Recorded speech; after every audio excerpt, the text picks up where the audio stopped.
Hey, what's up, nerdies? English Dave here for another episode of This is the Way, a Mando podcast brought to you by the Nerdy Bunch. I'm here with my co-host Eli from Mineral Media. What's up, Eli? Thank you for joining me again in your busy Dave, schedule. Great to be here. I was heartbroken to miss last week, but we're back. We're full force, and we got the best episode of Mando that they've made to date. I think this is the episode a lot of fans have been waiting for. When I say fans, I'm not just talking about fans of Mando, because I'm finding that Mando has brought on a lot of new Star Wars fans. Absolutely, not necessarily. My uncle, he's not really a Star Wars guy. He's a Star Trek guy. He's always been more sci-fi than fantasy, but he loves Mando. Absolutely loves Mando.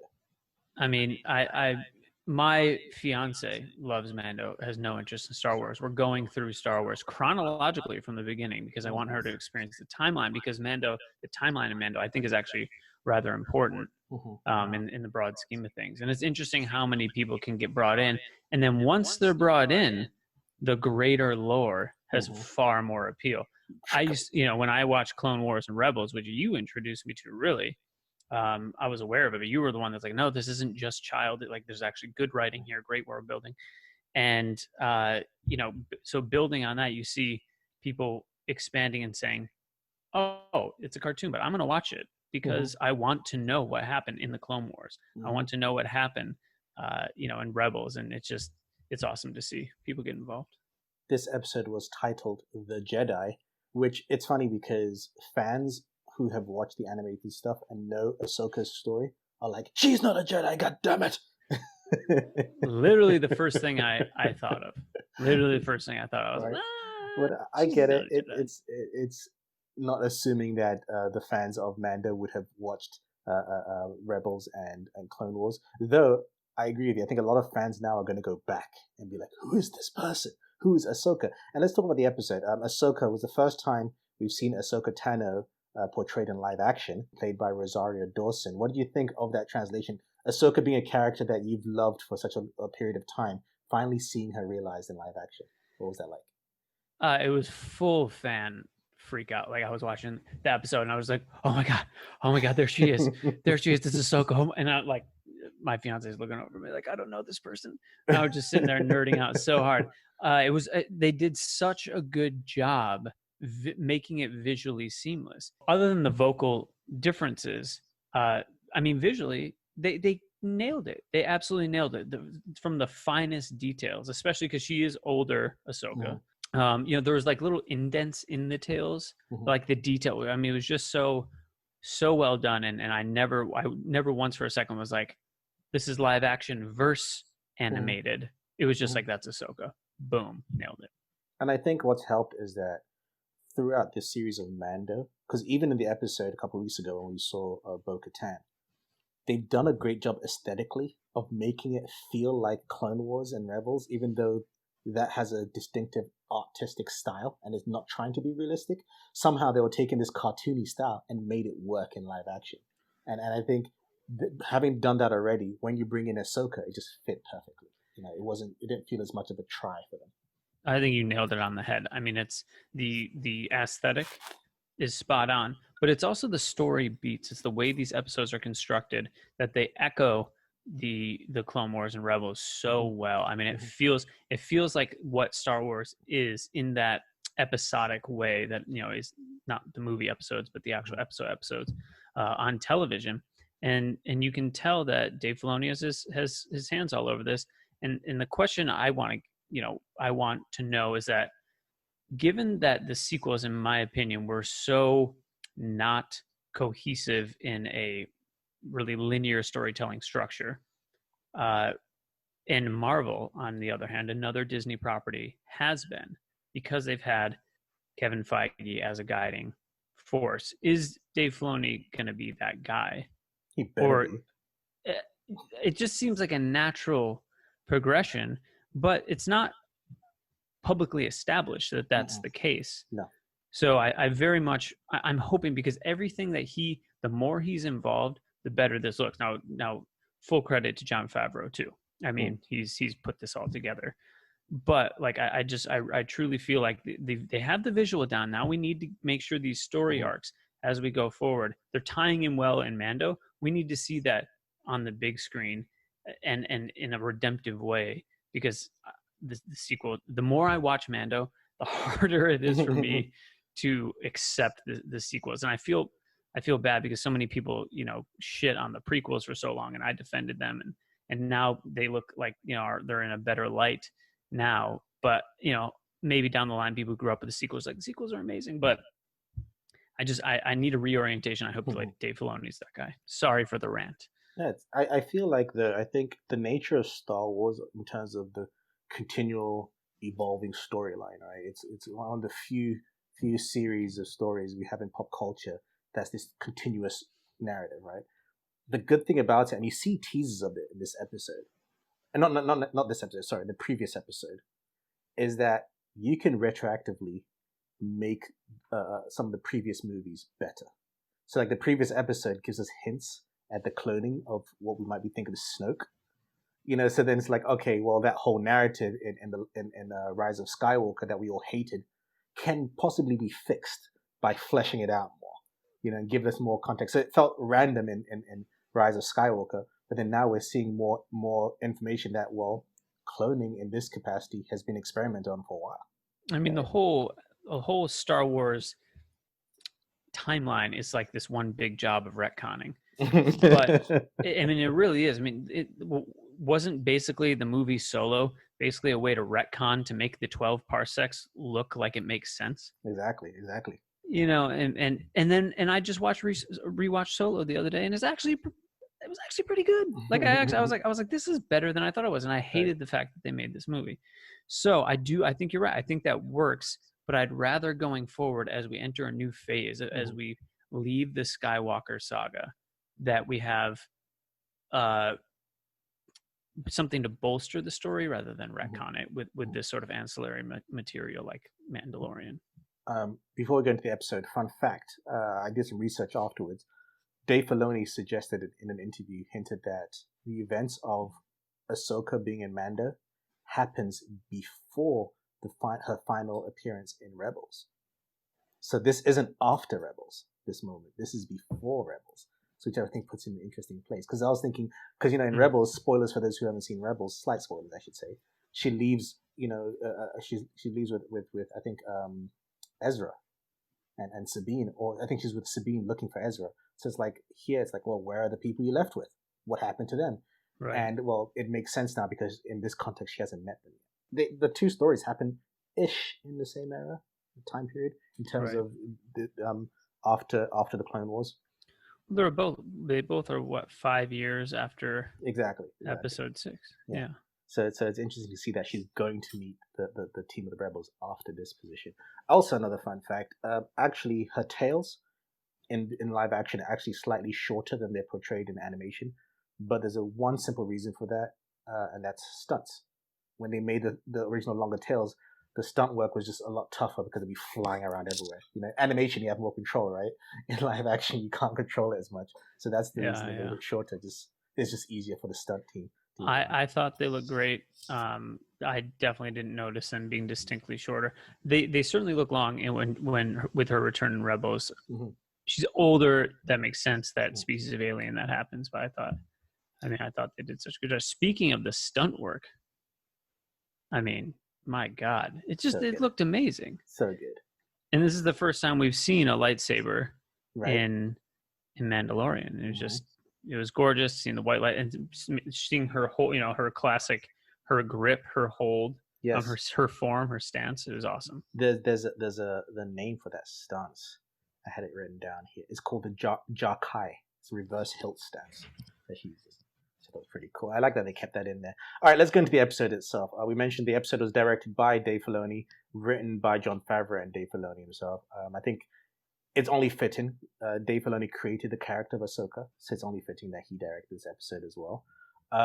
Fun fact, this also features actor Michael Biehn. You might not know his name, but you know who he is. He played Kyle Reese in the original Terminator movie. Anyway, we're going to go into the episode. This picks off introduction to AHSOKA. We found out that AHSOKA is on Corvus, and it's being overrun by a magistrate, and she won't let the people go. So Ahsoka's kicked some ass, which I like, because what I liked about this intro is two things. One, Ahsoka kicking ass. Two, we're told this is supposed to be a forest planet. And it's an interesting look at a forest planet because all the trees are burnt, everything's fucked up. And it's like, damn, what happened here? We never told what happened, but you can always almost imagine that some shit happened here. And I thought that kind of set up the tension and the themes and just the feeling for the entire episode. Right? There's just sense of just darkness and dread. I like the atmosphere they created, and you would imagine that in a post a post Empire world that has seen countless battles, power vacuums, how we're wondering how those those vacuums of power will be filled, and then you also have the perspective of the average Joe, right? Is the Mandalorian's not a Jedi. We've got the Jedi perspective, for basically every piece of content that's ever been pumped out.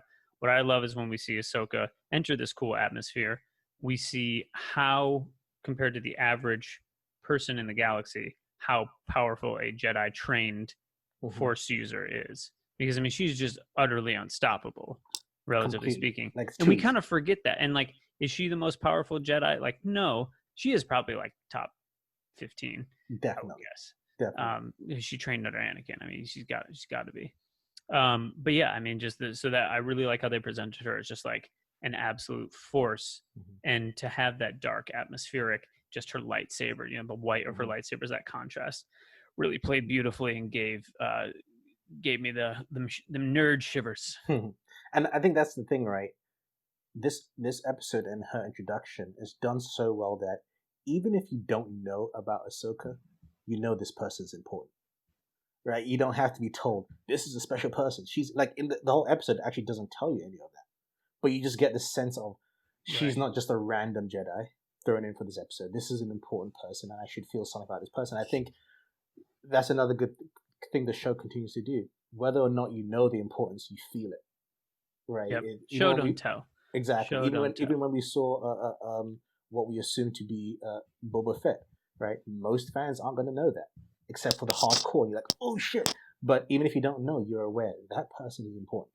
I don't know why, but I feel that they are. We get the intro, and then we get the arrival at Corvus, and I love that we get this little reminder that the child loves to play with the little knob, which it comes back later on the episode. You knew when I saw it, I was like, that's something's happening with the knob. right. And when that scene starts, the rock scene, I was like, here comes the knob. Yeah, right. You knew that they were setting up for a reason. And then what I like is when Mando arrives in the town, we get that usual cliche, the townsfolk are watching the stranger from a distance type thing. We get that sense that nobody wants to talk to him because you're going to get in trouble. And what I like, though, again, this is great use of technology. When you see some of the townsfolk being punished in those little cages, but they look like medieval torture cages, but modernized with tech. I thought it was a really cool addition. I was like, oh, that's pretty nice.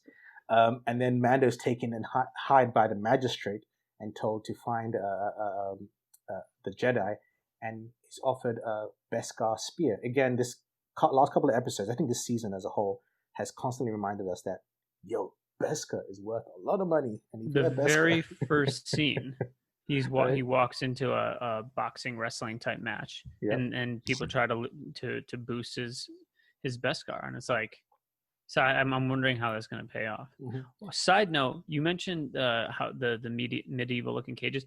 This episode did such an amazing job of marrying three feels and looks. It was super Western as always. Then it was super Japanese Kurosawa. Yes. And then it was super medieval, that whole the burnt down trees and whatnot. Tell me that doesn't remind you of medieval England, sort of gray everywhere, the crows, they're in this fortified kind of castle essentially, right? So it's these three things, and it plays so cool. It just looks so good. Visually, they're doing such an amazing job. As a cinematographer, producer, it's just so inspiring to watch. Holy crap! No, Imagine if we had some money like this, right? Dave. Right. And you mentioned the Japanese influence, and that's something I put down in my notes that stood out to me. When Mando first meets the magistrate for the first time by the water, and later on you see Ahsoka and her have that fight by there. it's in fact, when I first saw it, I was like, a fight better happen here because this is perfect for one. And it visually it was So beautiful. true. It felt really well done. A lot of thought was put into it. Next, Mando goes out looking for the Jedi, and again, it just stood out to me just how just destroyed the landscape was, and just devastated. We get a little history behind the magistrate. We're told that she was someone whose entire people were destroyed, so she ended up working with the Empire, to destroy other nations, which I thought was crazy in itself. But it tells you, right? Sometimes people just fend for themselves when they lose everything.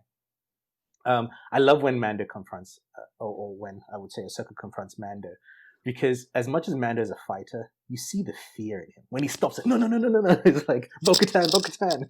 Again, it's like we got to balance out the relative power of like Right. We've seen that Mando is like pretty much unparalleled, but not unflawed as a fighter. Like people shoot him, but he's got Beskar, so he fucks up, but he's pretty much superior to every fighter. Then he goes up against a Jedi, handles himself, knows he's about to, get destroyed, and then, like you said, that fear. And I just love how we always have to remind ourselves, like the Jedi are not just like a little more powerful. Like a fully trained Jedi is basically impossible for one person to handle. It just comes down to how savage they are, or how savage they want to be. And I liked this fight because it also reminded us that one of the reasons why Beskar is so valuable is that it can withstand laser blasts and sabers, and you see that him using the Beskar to shield himself every time she attacked him. And let's remember, Jedi lightsabers are not the only sabers we have to factor in. Darks, we know that there's a dark, so think about how many other weapons that are out there that are super deadly. So again, I think this is all going to tie into the Beskar arc at some point. Definitely. And this is where the fight stops because she notices the child, and of course she's going to recognize the species because she knows Yoda. So some instinct she'll know, and then of course she's going to sense the Force within the child as well, because don't forget, Force wielders can sense each other. It is a thing in Star Wars lore. After some communication with the child, we find out Baby Yoda is not the child's name. God damn it! Surprising. I love the name. I think Grogu is perfect because you look like Yoda, Grogu. Okay, you got 2-syllable names that kind of have this like very. I don't know how to describe it. Like this, you think of a little green alien. I don't know. I think works. It's very Star Wars. Yeah. When I first heard the name, I was like, it's not like Jesper. When I first heard the name, I was kind of like, oh, but then it's weird because then when Grogu started responding to the name, I was like, oh, okay. There's something about it when Mando said Grogu and the baby just turned around. It's like, and it's so cute too. Like, I mean, it's just. But we were reminded of how old like he is, and like yes, he's a child still. He's still the child. Only relatively speaking, though. It's a child for his species. Like we are like a long ways away from the fall of the Jedi, and he was there. And it's just like a reminder. Like, damn, yeah, I love that he's a link throughout that timeline. But we're what at this point? We're 35 years from that. And we get some information from Ahsoka about Grogu. We found out that Grogu was raised at a Jedi temple on Coruscant, and I'm assuming this is because of Grogu's aging. That Grogu didn't have just one master; had multiple masters, which is interesting. Usually, with a Jedi, you have a master and a student. Now that is like I feel like such an easy thing to overlook, but like 100%. Why did he have multiple masters? Like that is such a big thing. Like, what is there something like wrong with him? People are theorizing that he maybe has brushes with the dark side or whatever because of his sort of genocidal egg eating foray. But yeah, I'm like, is this going to be a minor plot point or a really big deal that he had multiple masters? My initial instinct was just something as simple as his aging, right? He's still essentially looks like a baby, but he's 50 years old. So I feel like just that's the reason. And so I think Jedi Masters just got old, died, and he's the next one, or got too old, whatever. If he has humans, yeah. If he has human masters, I mean, how long can you be this the master of Grogu when, you start at 30 and then by the time you're 80, he's like still a child. Still a child. And still a lot of patience. And still has the mannerisms and personality of a child, right? Right. Yes, I think Ahsoka joining showed us that Grogu is more aware than we assume. I think sometimes we think Grogu's less aware. I think Grogu's a lot more aware than we assume, but is still a child at the end of the day. I think there's that kind of finding that balance between the two of them. She goes to test Grogu to see, the abilities of Grogu's force connection. And she realizes that because Grogu has so much fear over the years, we found out that Grogu got taken away, doesn't know what happens next, but that fear had led to Grogu hiding his powers. And when you hide your power for too long, sometimes you lose that connection to it. And I love the moment though when she tries to use Mando to try and test Grogu's powers, and then Mando does with the knob. Mando's excitement, yeah, you did it. It was very much like a parent, and I love that. And I've been saying this season, you're seeing Mando more as a parent than just a protector. And you've been saying it. You called it this the whole time, and it's very true. And we're getting to the point, and I think this was a breaking point where they're not going to be able to be separated. No. But he does need to be trained. That's the tough thing. At least like he ought to be, right? Mm-hmm. In the face of the rise of the presumable rise of the First Order. We have to remember this episode makes it seem like, oh yeah, he can get the little knob over to him. The dude stopped a like rhino basically. Like he is really really powerful. Charging. Yeah. Right. I mean that's a lot of force. Mm-hmm. So I wonder if Ahsoka understands his force potential, his capability, but like this episode sort of I feel like is keeping that, not bringing that to the forefront as much as it really is, where we could be dealing with a massively powerful force. If a baby can stop a rhino like that, he might be a little out of control and he might be vulnerable to the dark side, but the little guy is very strong. And again, I don't know if it's to do with the species, but we know that Yoda was one of the most, if not the most powerful Jedi alive in his time, right? Maybe that species and the fact that they age slower has something to do with the fact that they get more powerful, right? And then on top of that, Ahsoka, she has obviously I wonder, does she know that Anakin became Darth Vader? I'm curious about that. At this point, yeah, like we because she does allude to Anakin. Yeah, she knows. She definitely knows because Rebel spoilers. Press pause and skip forward 15 seconds.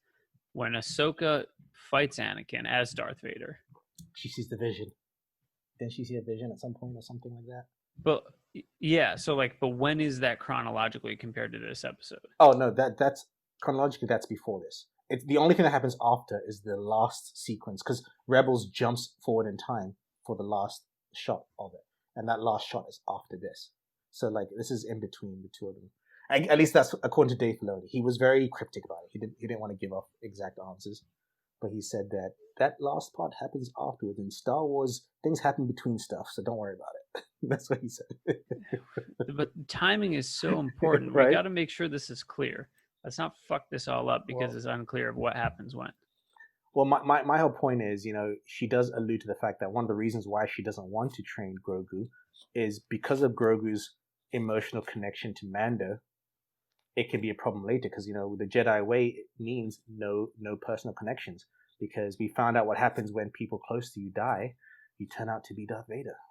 That emotional energy that gets created because of loss can lead down a bad path. And she's concerned about that, She's like, well, if something happens to Mando's a bounty hunter. He doesn't live a hazard-free life. If something happens to him, Grogu might get crazy and go all Darth Vader on everybody. And Ahsoka doesn't want that.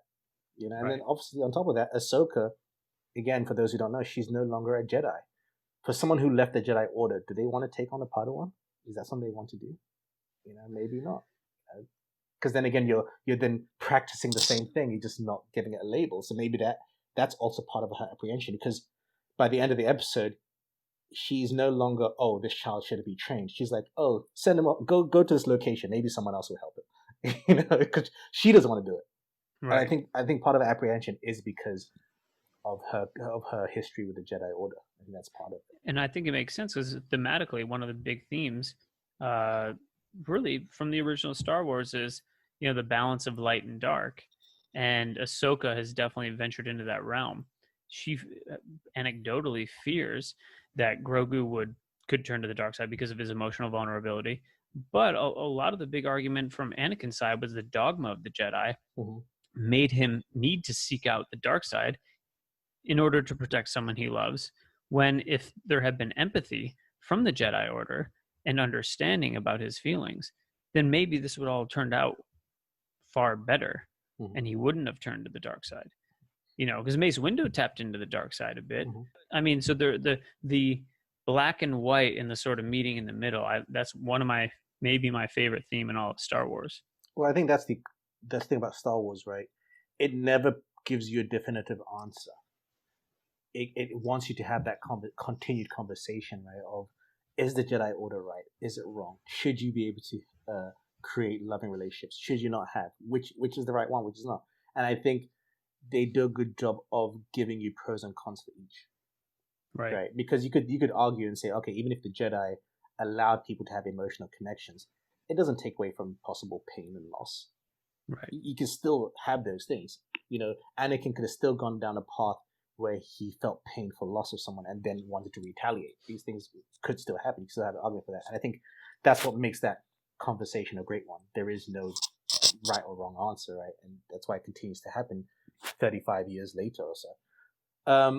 Where are we now? So Mando and Ahsoka decide to team up to go against the Magistrates. I love how Ahsoka comes and attacks them, throws Mando's armor as if like, you sent this guy against me? Fuck you guys. I'd take you guys anytime. I love that little fake out. We lead to a fight between Ahsoka and Magistrate, while at the same time, I love this, the Magistrate's right-hand bodyguard, Lang, is like, who do you think's winning? He's kind of like waiting there to see who the winner of the fight is. That was a great little standoff. He's just standing there like, yeah, I'm not going to fight you until I know who wins. Right, right. And I almost wish he didn't fight after realizing he lost. Because ultimately, at the end of the day, okay, you tried to get one up on Mando, but if you beat Mando, then what? You're facing Ahsoka? You don't want to do that. You don't want to do that. Why would you do that? I loved... One criticism of this episode, though, is I think there was not enough time given to the Magistrate for me to care about the Magistrate as an antagonist. I think there's something there that I could have connected to, but it didn't give me the opportunity to. What did you think? Well, I think that's maybe the one of the big flaws in the show is that we have effectively a new antagonist, whether it's an alien, a big alien monster, or an individual, or a lot of alien monsters, but they're all contained within one episode. Mm-hmm. So how do you empathize or even become afraid of a baddie without time investment? And so I think maybe some of the you have someone like a Thrawn who was mentioned. Some of these large looming characters can come in and redeem that, but to make that fight seem better, I wish maybe we would have seen a little bit more of the Magistrate in previous episodes, or at least spent some time developing that. I mean, again, even the whole one episode bad guy thing, I can accept that. We've had one episode bad guys that were fine enough. I'm not asking for this deep history of the bad guy, but just I think she needed just a little bit more, just to give us something. Maybe even seeing rather than audible exposition about her history, right? How her family was all killed and she ended up working for the Empire. We needed something to it, and I think and maybe you might still see her some more, in the future storylines. And you brought up Thrawn, which is another big deal because a lot of fans might miss that, who were just introduced to Star Wars through the Mandalorian. Like, who the fuck is this guy? You understand that Ahsoka's looking for someone, but you don't understand that the context of this person is Thrawn a good guy or is Thrawn a bad guy. The best villain in the the canon besides Vader and the Empire. I would say take out the physicality of it all, and Thrawn is my favorite villain. Easy. Just because. No, I'm gonna say the Emperor is just, but just because like the acting is just so good. But Thrawn's storyline, his background is easily the most interesting. And just the way Thrawn, we're not going to go too much into Thrawn, who he is. I want to avoid too many spoilers for those who are interested in watching the animated stuff. What I like about Thrawn is that just as villains as a whole, throughout just all medium, he's one of my favorites in terms of personality because of how he approaches what he does. Right? He takes it to he takes the place where he will study you and understand you, your people, your culture, everything about you, so that he can use that to get one up on you. And I find that very interesting as a villain.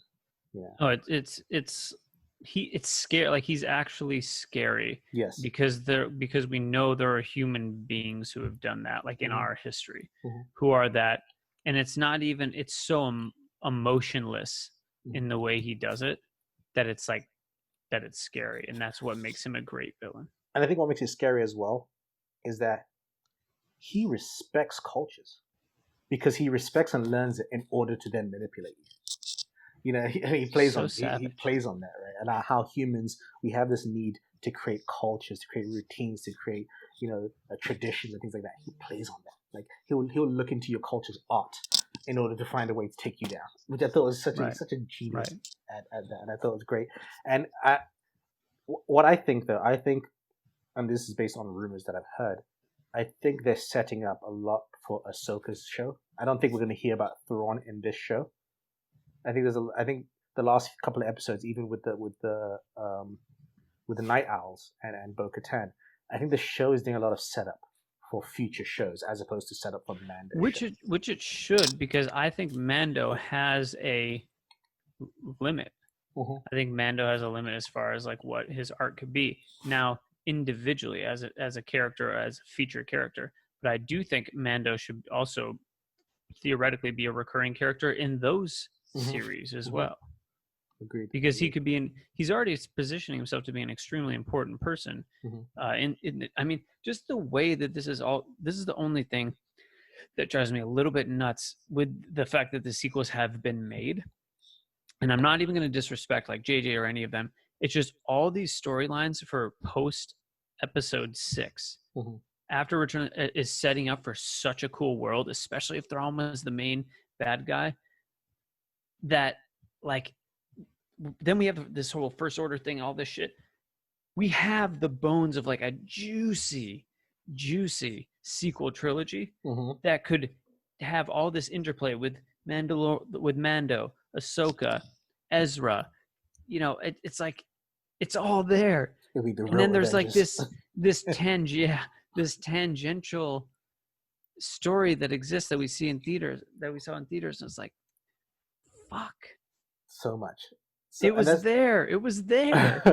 And that's what we have instead.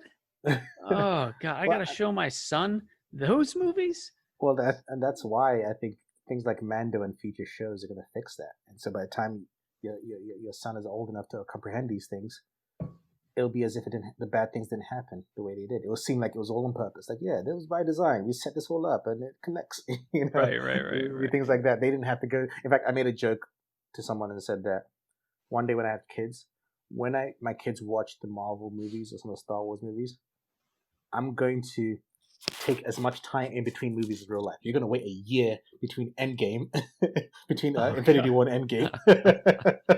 You're going to feel that, you're not going to get Mando to like years later so that it'll fill in certain gaps that you have.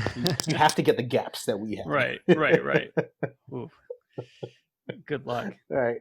Like imagine like experiencing it that way, the true way, where it's like you only watch the original movies and then you wait like 20 years, watch the prequels.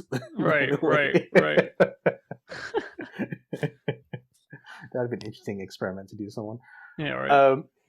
After defeating Magistrate and her people, you get a sense that the town is going to get back into normal. And I like seeing that the townsman you see continuously through the episode. You almost get a sense that he's going to be the new leader of the town or something like that. The Asian guy that we see very briefly. And Mando is assuming he's going to say goodbye to Grogu, and I like this moment because Mando seems genuinely sad that he has to say goodbye to Grogu. You know, he takes a moment to sit with him, and then And what else does Mando have now that he's sort of losing his identity, and he's finding out that his branch of Mandalorian belief is sort of really a specific sect. Oh my goodness! I cannot wait to explore that more. By the way. Oh, I love that. I love it. Good. It's just so layered. But I mean, what does he have? He's the thing he had that defined him most was his identity as a Mandalorian, and now he's losing that. What does he have that defines him now? It's the child.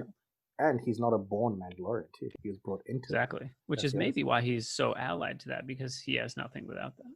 His exactly. Parents are dead. His people are dead. I agree. In fact, I was saying to Raven how I loved his reaction to finding out that you are probably part of a cult. Because he reacted like anyone being told they're part of a cult would react. No, you liars. You're wrong. Ahsoka reiterates that she cannot train Grogu, but tells him that there is another solution: to go to a Jedi temple, discarded Jedi temple on Tython, and maybe if Grogu can reach out to the Force, maybe a Jedi might possibly find him. Oh, but by the way, there are not that many of them left. I love how she does that. She's like, he might get help from a Jedi, but there's not that many left. But, you know, figure it out. And if Grogu is even in touch with the Force enough to do so. If Grogu wants to be in touch with the Force enough to do so. That's the other side, right? What does Grogu want as opposed to what Grogu does? And again, Grogu spent much of his life hiding his abilities, except for when he wants a macaroon. That's a different story. Right.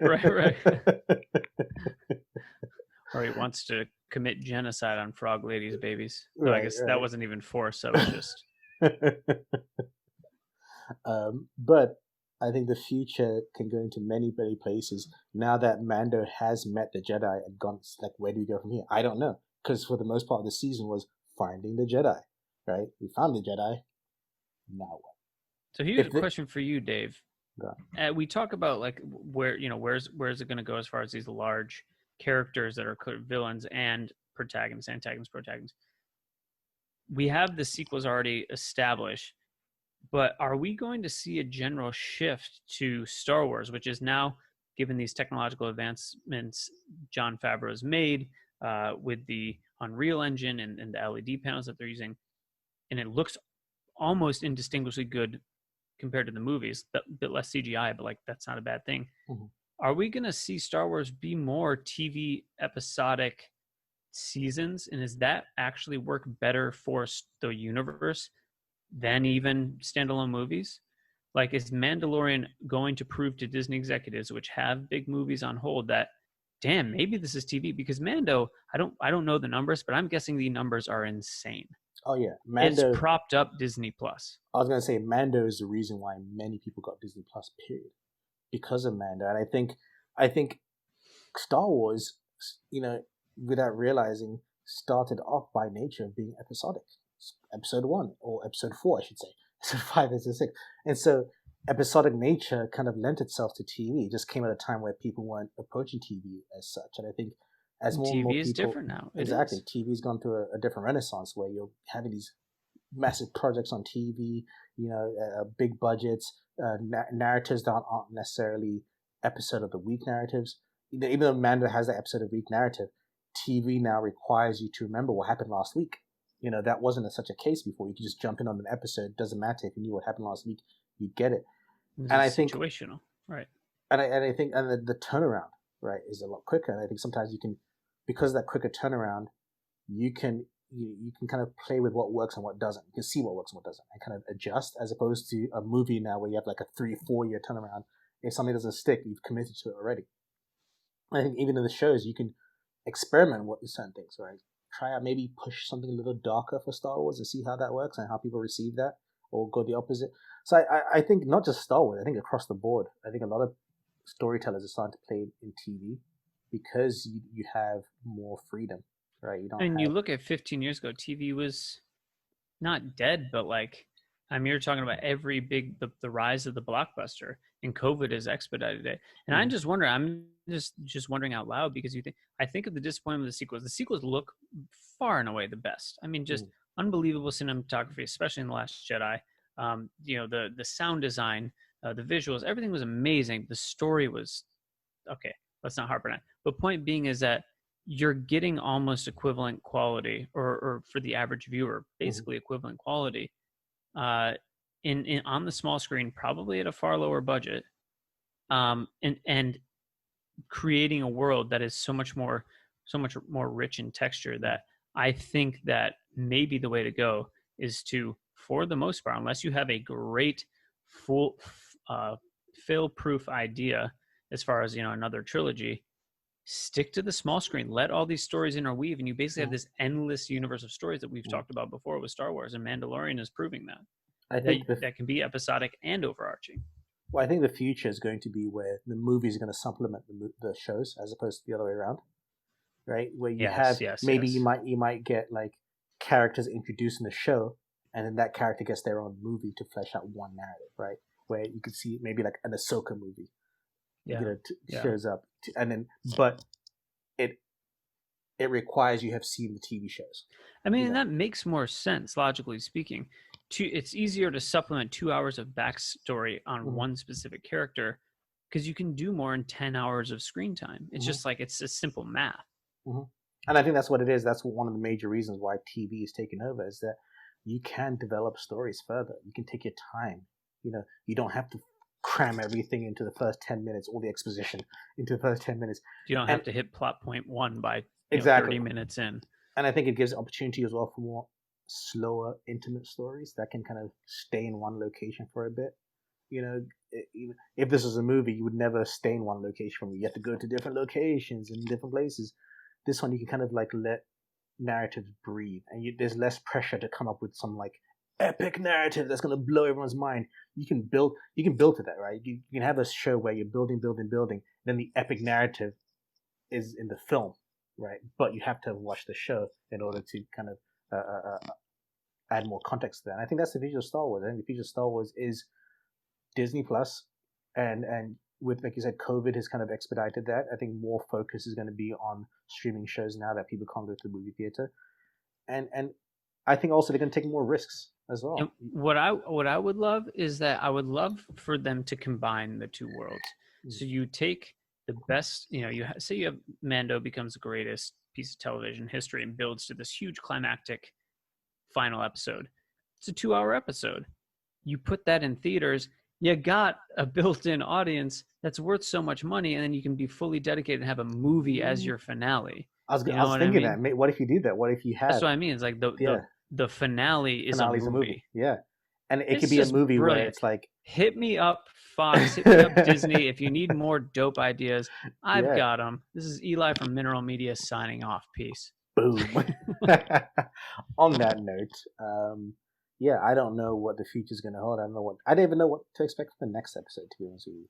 No, it's true. They've left it wide open, but it's beautiful. There's so many places we could go, and it's so great. I absolutely love it. I think it's fantastic, and I can't wait to see more. And I've never been as excited. Can I tell you? I think this is the most excited I've ever been for Star Wars in my entire life.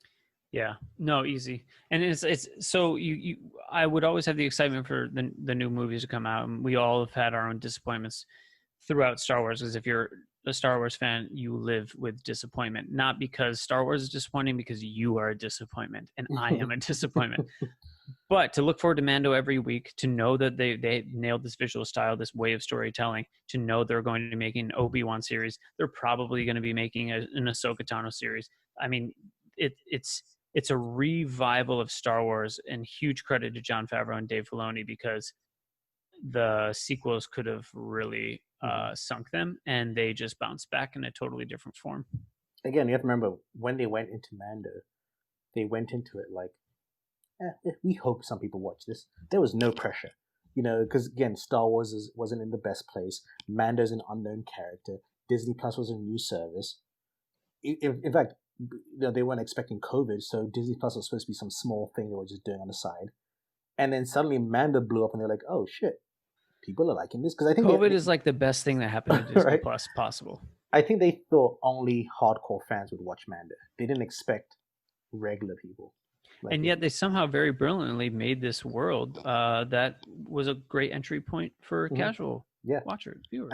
But I very much think that was just something that happened inadvertently. I don't think they were like, oh shit, okay, this is working. They were just making something, hoping some people would like it. Again, Mando was relatively a small budget. That's why they came up with the new technology with that screen. Right. It was just out of necessity. Yeah. And it turned out to be so. I mean, visually, what is a better sci-fi show out there? Seriously, so good. I mean, you think The Expanse is really good as far as visuals. But I'm trying to think like sci-fi, like something that has to look big budget, not on a big budget. What looks better? No, it's true. It's true. It looks very, very good, and I'm very happy it's turned out this way. Anyway, on that note, no idea what to expect next episode, but I'm excited. Thank you, Eli, as always. We really went on some tangents today. Right. I hope you guys like listening to the tangents. It'll sound good off my edits. Well, thanks for having me, Dave. Always great to be here. No Can't wait to see you in person. Right. Excited. Whenever that is. More things will happen. Don't worry. It will happen sooner or later. Thank you guys for listening. My name is English Dave. This is Eli. And as always, guys, keep it nerdy.